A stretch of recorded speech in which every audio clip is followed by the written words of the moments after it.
Buried Treasure is brought to you by Rogers Video. The experience starts here. One of the most popular genres from a while ago were the adventure games that LucasArts put out. They were a big manufacturer of great adventure games. Well, that genre has kind of died over the years, but one company that's still making great ones is Funcom. Their latest was Dreamfall: The Longest Journey, and this is a true classic. It's a sequel to the original Longest Journey, which came out many years ago. The game stars Zoe Castillo to begin with, and you follow her adventure as she travels through this futuristic Casablanca, complete with robotic monkeys that she has as a little friend, kind of like Teddy from AI. It's the same guy that did the voice, by the way, little known fact there. Anyways, the gameplay is just great, and it's mostly because of the storytelling. The interactive fiction in this game is something to be seen. It is really, really good. Some of the action is a little bit dry. It's definitely not as fun and pick up and play as something like Beyond Good and Evil or Legend of Zelda or anything like that. But it really is a massive, very involving story. This is a classic whether you play it on the PC or the Xbox. It's Dreamfall: The Longest Journey. Hey, welcome back. We've got another giant robot mechanization, lots of destruction type game. It's Earth Defense Force. Is it Earth Defense Forces? Earth Defense Force 2017. Earth Defense Force 2017. Exactly. I love that year. It's EDF. It's lots of crazy action in this. This is sort of like, to me, it's kind of like Starship Troopers meets like Lost Planet. I mean, it's got, third-person action game. It's all about destruction. It's very wanton destruction. It's very much an arcade game too. Yeah. I mean, I honestly, I felt like I was playing an Xbox Live arcade game, and that's where I think this game should have been sold. It's only $40. Well, there you go. It's cheaper. It's a little bit cheaper. They realize that it's not a lot of depth to it. And I think there's something to be said for not trying to add a lot of artifice around it. It's just straight action. Just blast everything that you can. I mean, it's like, it's a little mindless in that way. It's like 150 weapons, and so they all sort of do the same thing. They just, blow stuff up, but there's pretty good destruction of the environment. There's so much stuff. Yeah, I mean, the buildings fall, the people are, the bugs, a lot of bugs, and you just blow the crap out of them, and then I actually was getting my mind was getting numbed by all of that. Right. It was just like, oh my God, I can't shoot one more of these giant ants.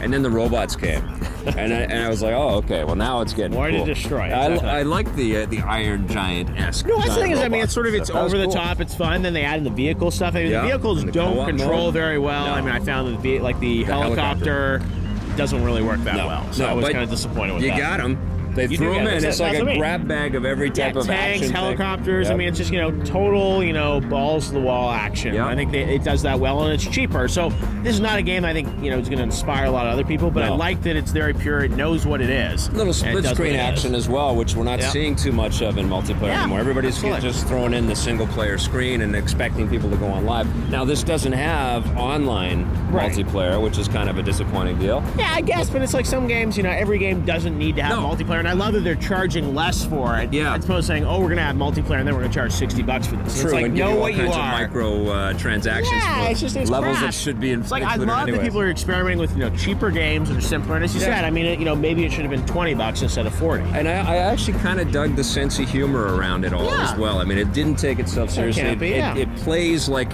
a Godzilla type movie almost. They're invading. They're coming. Yeah, lots of voices. They keep yelling the same things over and over again. You get it over the newscast. That's part of the fun of it. I agree. I mean, it's so over the top and stupid that it gets funny after a while. I can't believe my eyes.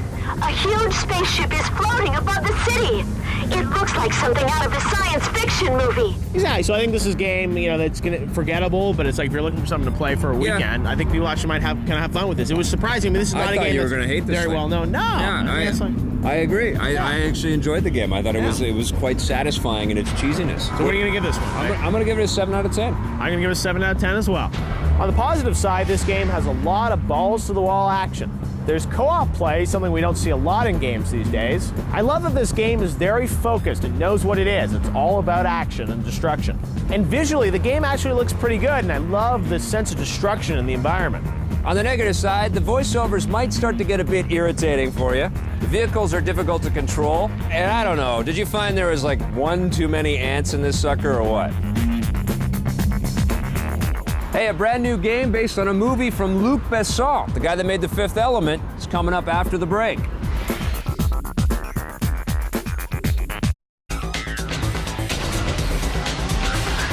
Hey, I've been playing Medios Disney Magic on the DS, and it's a fun game. It definitely is. It has lost a little of the magic of the first Medios game, which is a bit weird because you'd think that they would add a whole bunch of new stuff to the gameplay, and they really haven't. They have added the ability to kind of move shapes and blocks and stuff like that over horizontally. It's not just sort of doing the vertical matchup now.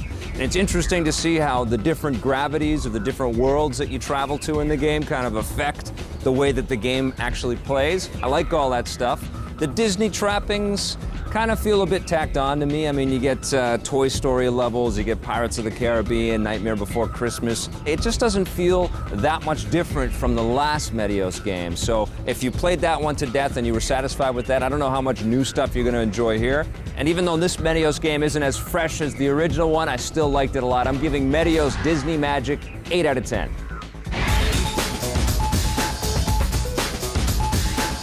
Hey, welcome back. We're talking about a CG movie. It's actually a half film, half CG movie from Luc Besson that got turned into a video game from Atari. It's called Arthur and the Invisibles, otherwise known as Arthur and the Minimoys. Minimoys, exactly, in Europe. Yeah, because Arthur actually meets these creatures called the Minimoys. Right, it's a kid sort of goes in, real live-action kid that goes into the CG world and becomes a CG character. It's the kid from Finding Neverland. Oh, Freddie Highmore. Yeah. Exactly. It's got an all-star cast. I mean, Madonna, Snoop Dogg, all these guys. I mean, they're in the... That's an all-star cast in someone's book, I guess, right? Exactly. Yeah. But they're in the movie. Of course, they're not in the video game. Actually, one of the funny things in the game is you'll see that their voices are in the cutscenes. Yeah. They're from the movie, and then you go to the game, there's like a Madonna impersonator, I think. Yeah, well, it wasn't them. Are you sure it's not the impersonator in the cutscenes? No, I think it's a real, actor. That was what was weird to me. Yeah. It's like everything is cut out, and then just this voice pops in.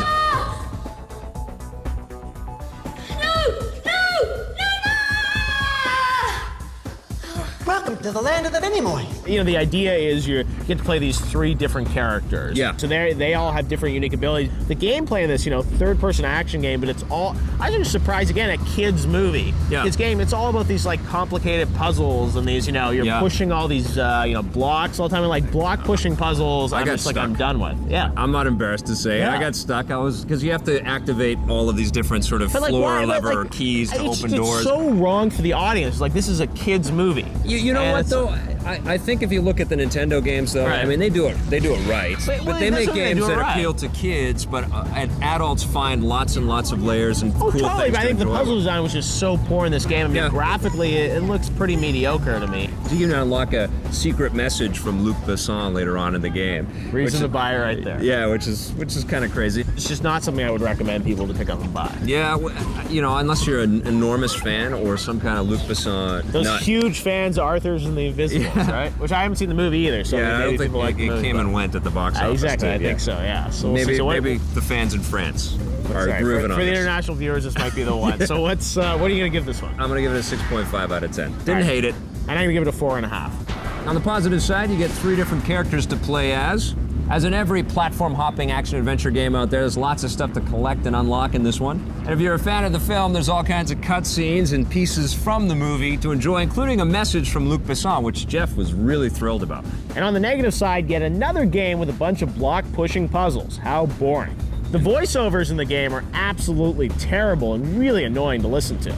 And most of the puzzles and level design aren't conducive to a fun gameplay experience, including a lot of invisible walls in the environment.